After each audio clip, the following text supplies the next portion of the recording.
Hello, mga idol. Um, Siguro, lalo-lalo na yung mga followers ko, no? Mga friends sa pagiging media man ko.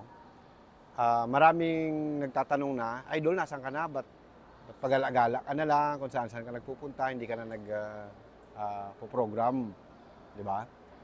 Ah, Alam nyo kasi, ito nakaraang mga buwan, maliban po sa meron akong projects na pinagkakaabalahan, ay inaasikaso ko rin po yung aking enrollment to obtain ng college diploma. Ah, para po sa inyong kaalaman, wala po akong formal na college education. Ayan. Nakapag-aral naman ako ng tertiary vocational course, 2-year course, na technical course. Pero um, marami po nangyari. To make the long story short, wala po akong pinangahawakang dokumento noon. So pag tinanong ako, nasaan yung transcript of records mo, nasaan ang diploma mo, wala po ako maipakita. Kaya masasabi ko na as far as document is concerned, ang meron lang po ako ay hanggang sa high school. No?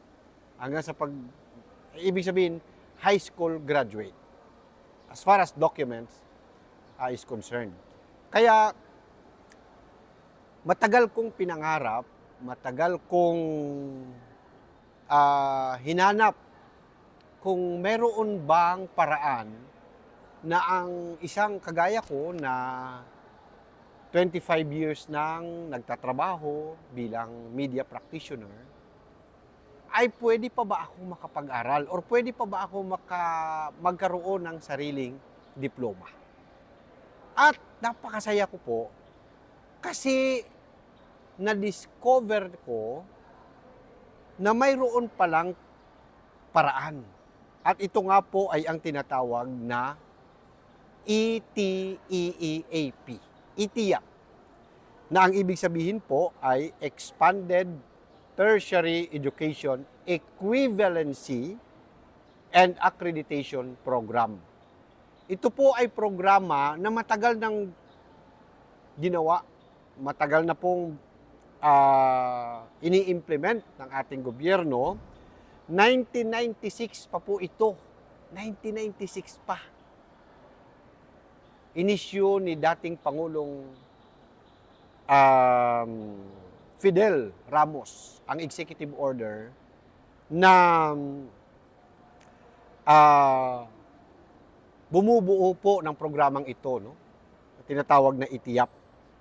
So matagal na itong ini-implement. Ang nag-i-implement po nito ay ang CHED or Commission on Higher Education. Pero bibihira lang po ang mga colleges and universities na nag-i-implement nito sa buong bansa. Okay? Bihira lang po, siguro mga 100 plus lang. At dito sa atin sa Western Visayas, for example, sa Panay, meron ito, I think University of Iloilo. Pero in Bacolod, I think dalawa yata. Pero ako po, dito ako nag-enroll sa La Consolacion College, Bacolod City. So, ngayon, nandito ako sa La Consolacion College at katatapos lang ng aking panel interview. And so far, so good. Starting this weekend, mag-uumpisa na po ang aming pasukan. So, this is now my journey. Bali, less than 1 year po ito, siguro mga more or less 10 months, that every week, meron kaming klase. No? Course na kung saan nag-fit, no, yung aking 25 years na experience ay doon po ako magkakaroon ng journey to obtain my diploma. So, more or less, 10 buwan po ito. Okay, so, kaya ko po ini-record to ngayon, kaya ko po sinasabi sa inyo, kasi gusto ko pong subaybayan ninyo ang journey ko na ito. Okay, maliban po sa, ito po ang pangarap ko, gusto ko pong subaybayan ninyo para magkaroon po kayo ng idea kung ano ba ang tinatawag na ETIAP. Lalong-lalo na sa mga kaibigan ko, sa mga followers ko and subscribers na mga undergraduate. Yung bang pagkatapos ninyo ng high school, hindi kayo nakapag-aral ng college, nagtrabaho na kaagad kayo, or nag-aral man kayo ng college, hindi ninyo natapos, nagtrabaho na kaagad kayo. No? So, kapag nagkaroon po kayo, meron kayong ganyang experience, pero at dumating ang time na gusto nyo rin palang magkaroon ng diploma, kagaya ko, at least meron kayong alam ngayon na isang programa ng gobyerno, ito po yung tinatawag na ETIAP. Okay, ETEEAP. Now, sundan ninyo para malaman ninyo kung paano ba ito ma-obtain. Ano ba ang nangyayari every week na mga activities namin, na mga subjects or challenges, no? Yung mga challenges sa journey na to, ipapakita ko sa inyo, and hopefully maipasa ko. No? Hopefully po makagraduate ako.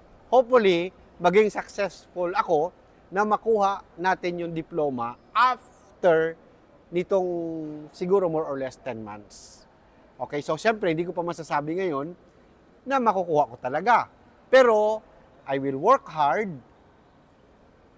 pag bibigyan talaga natin to ng priority, and we will do our best na ma-obtain natin, ma-reach natin yung ating goal and yung ating dream, no, pangarap na magkaroon po ng college diploma. So I am inviting you, mga kababayan, mga idol, na sundan niyo po ang aking journey, no, to obtain a college diploma sa tulong po ng ETIAP dito sa La Consolacion College sa Bacolod City.